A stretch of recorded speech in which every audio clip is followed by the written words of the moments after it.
Silakan lagi.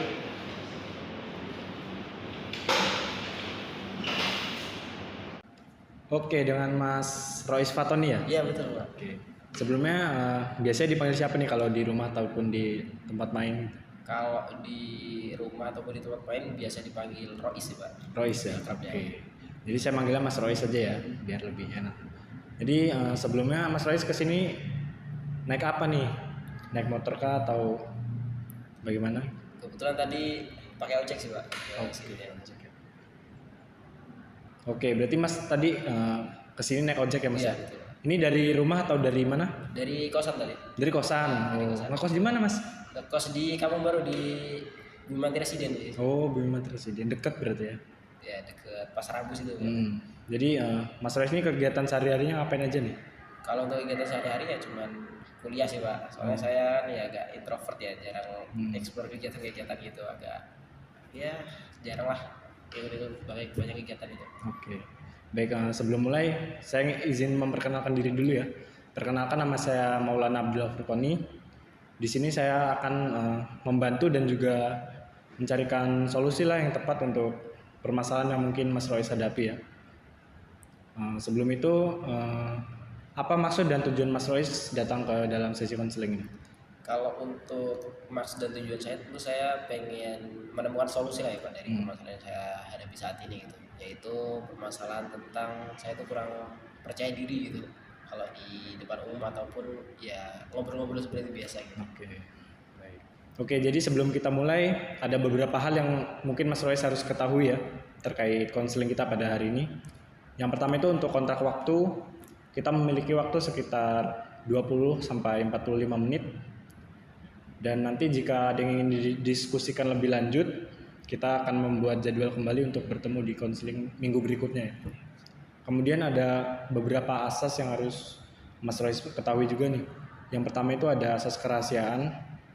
Jadi di asas kerahasiaan ini segala cerita dan permasalahan Mas Rois dapat diberitahu ke saya itu tidak akan saya sebar, tidak akan saya beritahu ke orang-orang lah intinya. Terkecuali ada suatu hal yang membahayakan Mas Rois ataupun membahayakan orang lain ya. Terus kemudian ada asas keterbukaan. Jadi di asas keterbukaan ini semakin Mas Rois terbuka, jadi saya semakin mudah untuk menggali informasi dan juga memberikan solusi yang tepat terkait permasalahan Mas Rois ya.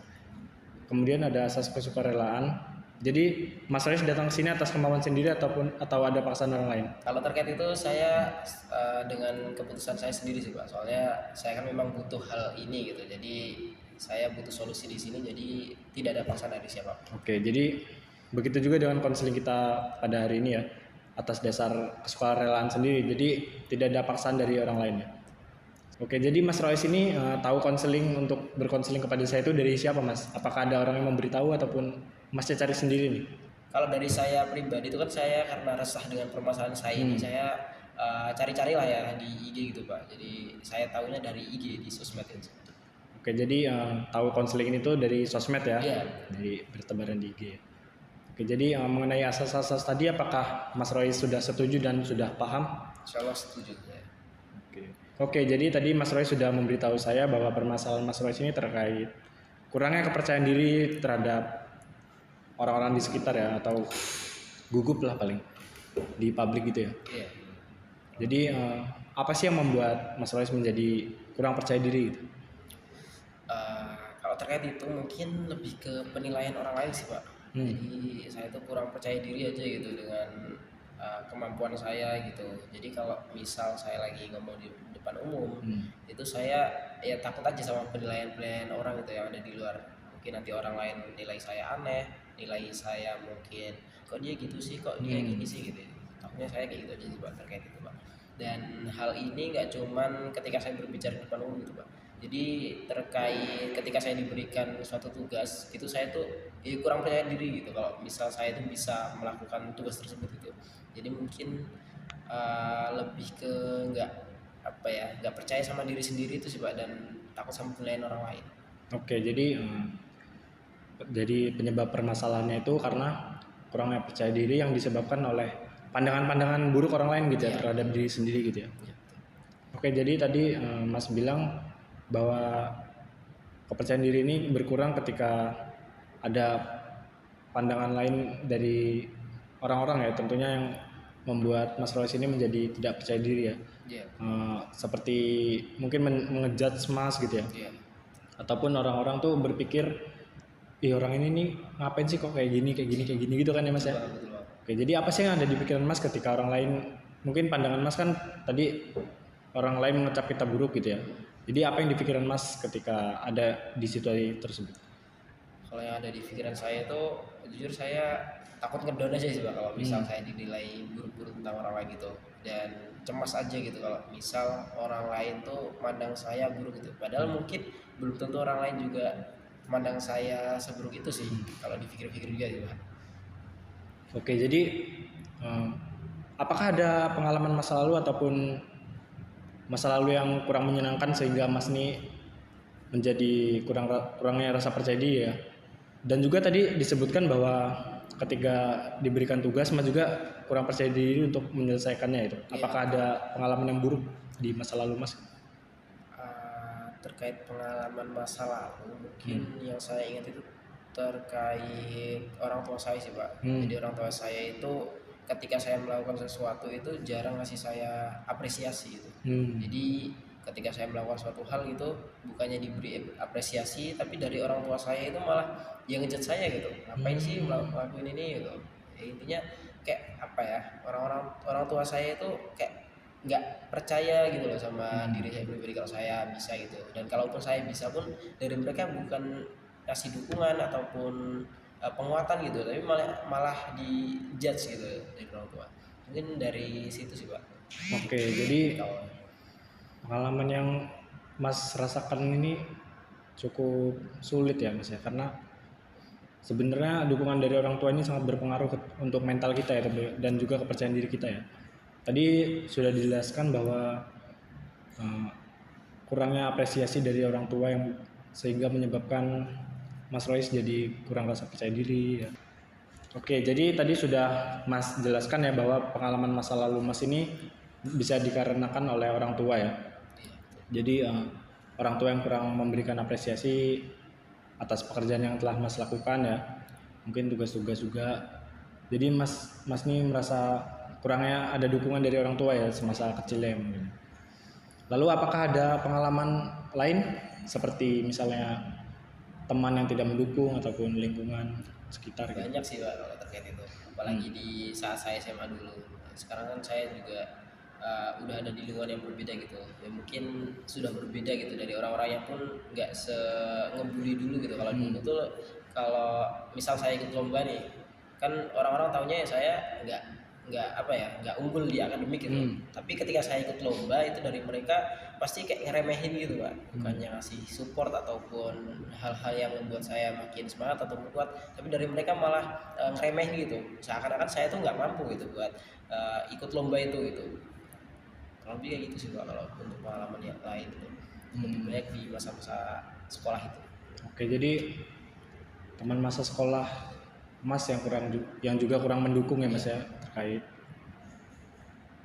ya permasalahan Mas itu tadi. Untuk permasalahan kepercayaan diri ini berarti sulit ya untuk dilakukan ketika di kampus, misalnya ada presentasi ataupun ada ya mungkin presentasi oleh dosen gitu ya. Iya tentu itu sangat mengganggu banget sih Pak, soalnya apalagi di kehidupan mahasiswa kan tentu nggak lepas yang namanya presentasi itu, banyak banget namanya, tiap pekan pasti ada aja presentasi gitu ataupun mungkin diskusi di depan kelas gitu. Jadi ketika saya kurang percaya diri kayaknya menurut saya ya ini mengganggu banget itu, makanya saya memutuskan untuk melakukan konseling ini tadi Pak. Apakah sebelumnya Mas pernah melakukan ya mungkin presentasi sendiri di rumah ataupun di mana gitu? Belum pernah sih Pak kalau itu. Oke. Saya coba. Jadi mungkin Mas bisa melakukan ya yang namanya presentasi sendiri di rumah ataupun mencoba di depan cermin ya Mas ya. Ataupun gini Mas pasti ada teman dekat ya, mungkin teman-teman main gitu Mas, ada kan ya. Jadi untuk meningkatkan rasa percaya diri ya, Mas tuh bisa membuat suatu kelompok kecil yang terdiri dari teman-teman dekat Mas Kemudian Mas tuh coba untuk presentasi di depan teman Mas tadi tuh, teman-teman satu kelompok kecil ini, untuk meningkatkan rasa percaya diri Mas. Apakah ketika di depan teman-teman Mas tuh merasa gugup atau tidak? Kalau untuk di dekat teman-teman itu mungkin ini sih Pak, lebih percaya diri gitu. Maksudnya nggak segugup yang di depan kelas itu. Mungkin ada rasa gugup dikit, tapi tetap nggak segugup yang di depan kelas itu. Oke, mungkin strategi yang tadi itu bisa dipakai Mas ya. Ketika di rumah Mas mencoba untuk presentasi depan cermin ataupun dengan teman-teman dekat Mas ya. Nanti misalkan berhasil strategi itu, Mas tuh bisa tuh membuat kelompok yang lumayan besar seperti memasukkan 2 sampai 3 orang yang belum kenal dekat ke dalam lingkungan kelompok kecil tadi itu. Jadi harapannya Mas nih akan lebih pede ketika presentasi ataupun di depan orang banyak gitu. Jadi Mas bisa mencoba strategi yang tadi saya berikan kepada Mas untuk mencoba mungkin presentasi sendiri di depan cermin ataupun di lingkungan sekitar ya Mas ya, di lingkungan teman-teman Mas gitu. Jadi harapannya agar meningkatkan rasa percaya diri Mas ketika berada di tempat orang lain gitu. Dan juga Mas bisa merubah perspektif ataupun pandangan terhadap orang-orang lain gitu Mas. Misalkan Mas ini takut dihujat gitu ya. Jadi Mas harus mengubah pandangan bahwa Mas tuh bisa melakukan hal tersebut tanpa menghiraukan pandangan-pandangan dari orang lain. Oke baik, terima kasih Pak atas saran yang sudah diberikan. Jadi mungkin saran-saran yang sudah Bapak berikan tadi bisa saya coba lah ya beberapa gitu. Yang tadi mencoba membuat kelompok-kelompok kecil ataupun merubah perspektif saya gitu ke orang lain. Oke Mas Rois, jadi sekarang kita akan mencoba yang namanya teknik kursi kosong. Itu gimana itu Mas? Oke, jadi teknik kursi kosong ini digunakan untuk merefleksikan perasaan dan juga unek-unek yang mungkin Mas Rois pendam ya. Jadi nanti Mas Rois akan melakukan teknik kursi kosong ini secara mandiri ya. Tentunya saya mendampingi tapi tidak di hadapan Mas supaya Mas tuh lebih rileks untuk mengungkapkan sisi-sisi negatif Mas dan juga unek-unek Mas yang mungkin Mas pendam gitu. Apakah di sini sedikit mengerti? Itu nanti gimana Pak sistemnya Pak? Jadi saya berbicara kepada kursi kosong atau bagaimana? Nah, oke untuk tekniknya ya. Jadi nanti kan Mas di kursi sini nih berbicara. Nah, contohnya seperti ini deh. Saya merasa tidak mampu untuk melakukan presentasi pada hari ini. Nah, nanti Mas berpindah ke kursi berikutnya untuk memberikan perspektif Mas atau respon Mas untuk membuat sisi negatif ini menjadi sisi yang positif gitu. Jadi seperti memberikan penguatan positif gitu. Apakah Mas sudah paham? Jadi nanti saya di kursi ini merefleksikan apa yang saya rasakan, lalu saya berpindah lagi ke kursi berikutnya untuk memberikan dukungan ataupun penguatan positif kepada diri Mas yang pesimis ini. Jadi seperti berbicara dengan diri sendiri ya Pak. Saya izin meninggalkan tempat dan agar Mas lebih rileks ya ketika mengeluarkan unek-unek Mas.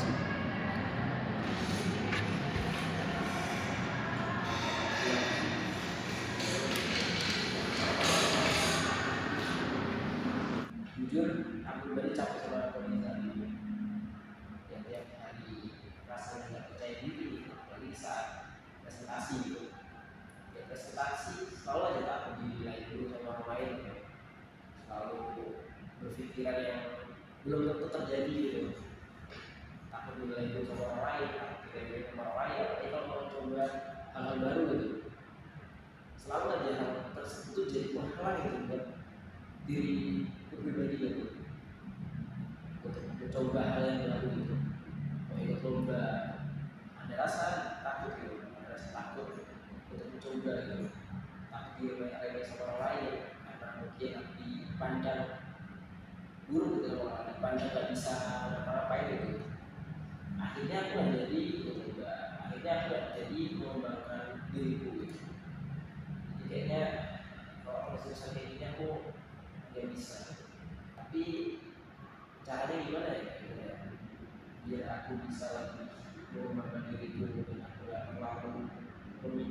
penilaian orang lain gitu.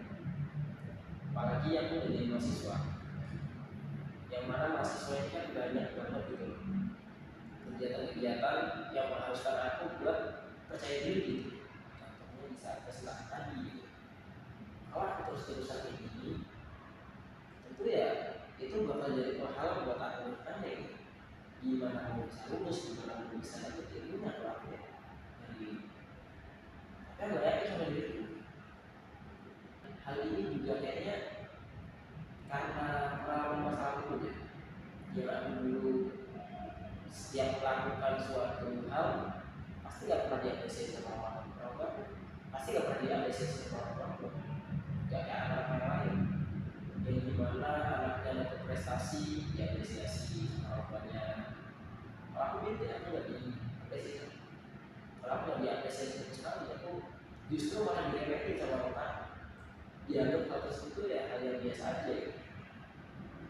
Bahkan orang tua aku lebih fokus pada kekurangan juga daripada sama prestasi-prestasi yang aku lakukan. Ya aku berbuat satu hal, kelebihanku, aku berbuatku, orang tua aku ya sedikit juga pernah gitu masih apresiasi. Tapi saat aku buat kesalahan sekecil apapun itu selalu aja ungkit-ungkit terus sampai kataku. Ya aku nggak bisa kayak gini terus. Tapi hal tersebut selalu menekan aku, selalu membayang-bayangi di pikiranku, selalu menghalangi setiap apa yang mau aku lakukan.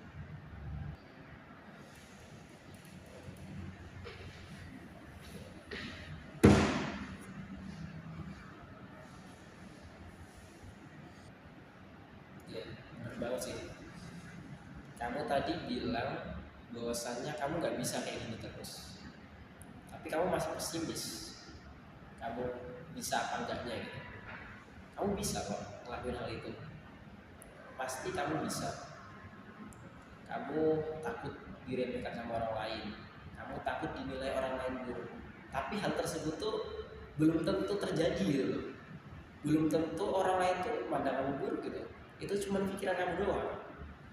Kalau kamu terus-terusan kayak gitu, ya tentu itu juga bakal jadi penghalang gitu buat diri kamu gitu. Kalaupun orang lain bener-bener mandang kamu buruk juga, itu juga di luar kendali kamu gitu. Itu juga di luar kendali kamu gitu. Di dunia ini tuh ada dua sisi. Ada orang-orang yang suka sama kamu, ada orang-orang yang nggak suka sama kamu. Dan sekarang tergantung diri kamu mau fokus ke yang mana gitu. Kalau kamu fokus ke orang yang benci sama kamu, ya nggak habis-habis kayak gini gitu. Tentu kamu akan susah buat maju, susah buat berkembang gitu. Tapi kalau kamu fokus sama orang-orang yang suka sama kamu, tentu kamu ya nggak akan meduliin pikiran-pikiran buruk orang lain, nggak akan meduliin penilaian buruk orang lain. Tapi sebagian besar di pikiran kamu itu adalah hal-hal yang belum tentu terjadi gitu. Orang lain mandang buruk, orang lain mandang kamu aneh dan sebagainya, itu orang lain itu belum tentu mikirin kayak gitu. Itu cuma ada di pikiran kamu. Jadi mulai sekarang sebisa mungkin hilangin pikiran-pikiran buruk tersebut, karena hal tersebut belum tentu orang lain juga mikir kayak gitu, kayak yang kamu pikirkan. Itu cuma ada di pikiran kamu. Jadi yang ngebunuh kamu selama ini itu ya pikiran kamu sendiri. Jadi kamu harus membunuh pikiran buruk itu, dan kamu harus menanamkan bahwasannya ya udah bodo amat aja gitu, bodo amat kamu mau dinilai buruk dan sebagainya, bodo amat gitu. Apalagi kalau misal ada orang lain yang benar-benar remehin kamu, yang bukan pikiran kamu sendiri, tapi memang benar-benar orang lain tuh ngeremehin kamu, ngejelek-jelekin kamu dan mandang buruk kamu. Itu ya tadi, kembali lagi ke tadi, bahwasanya ya kamu harus fokus ke orang-orang yang suka sama kamu aja gitu. Kenapa kita harus fokus sama orang yang gak suka sama kita? Ya kan kita buang-buang waktu doang gitu. Dan terlalu banyak waktu yang kita buang kalau misal kita harus fokus ke orang-orang yang gak suka sama kita gitu. Mending kita fokus sama orang-orang yang suka sama kita dan bodo amat sama orang-orang yang gak suka sama kita. Pasti bisa. Dan terkait orang tua tadi, itu kan cuma masa lalu ya. Untuk saat ini kan ya kamu udah dewasa, kamu bisa mengambil keputusan sendiri gitu, gak disetir lagi sama orang tua gitu. Kalaupun orang tua kamu gak ngasih apresiasi, setidaknya masih ada orang-orang di sekitar kamu yang ngasih kamu apresiasi. apalagi kamu punya teman-teman dekat kan, itu kamu bisa lah minta apresiasi dari mereka, atau mungkin dari orang lain. Tentu ya itu orang lain pasti bisa kasih kamu apresiasi itu. Dan kalaupun nggak ngasih apresiasi, setidaknya kamu udah berhasil buat bodo amat ke orang yang nggak suka kamu.